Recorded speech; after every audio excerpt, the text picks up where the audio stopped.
സങ്കീർത്തനം 52. അക്രമിയുടെ അവസാനം.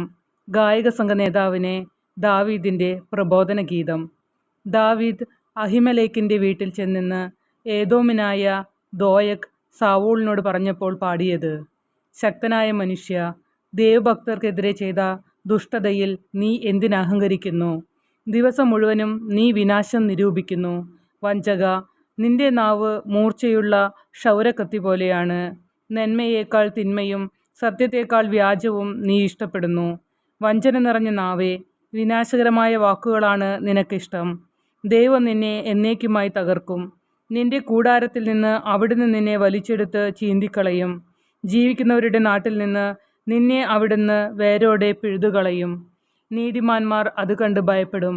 അവനെ പരിഹസിച്ച് അവർ പറയും: ഇതാ ദൈവത്തിൽ ശരണം വയ്ക്കാത്ത മനുഷ്യൻ, സ്വന്തം സമ്പദ് സമൃദ്ധിയിൽ വിശ്വാസമർപ്പിച്ചവൻ, ആക്രമത്തിൽ അഭയം നേടിയവൻ. ദൈവത്തിൻ്റെ ഭവനത്തിൽ തഴച്ചു വളരുന്ന ഒലിവുമരം പോലെയാണ് ഞാൻ. ദൈവത്തിൻ്റെ കാരുണ്യത്തിൽ ഞാൻ എന്നേക്കും ആശ്രയിക്കുന്നു. അങ്ങ് നൽകിയ അനുഗ്രഹങ്ങളെ പ്രതി ഞാൻ എന്നേക്കും അവിടുത്തോട് നന്ദി പറയും. അങ്ങയുടെ ഭക്തരുടെ മുമ്പിൽ ഞാൻ അങ്ങയുടെ നാമം പ്രകീർത്തിക്കും, എന്തെന്നാൽ അത് ശ്രേഷ്ഠമാണ്.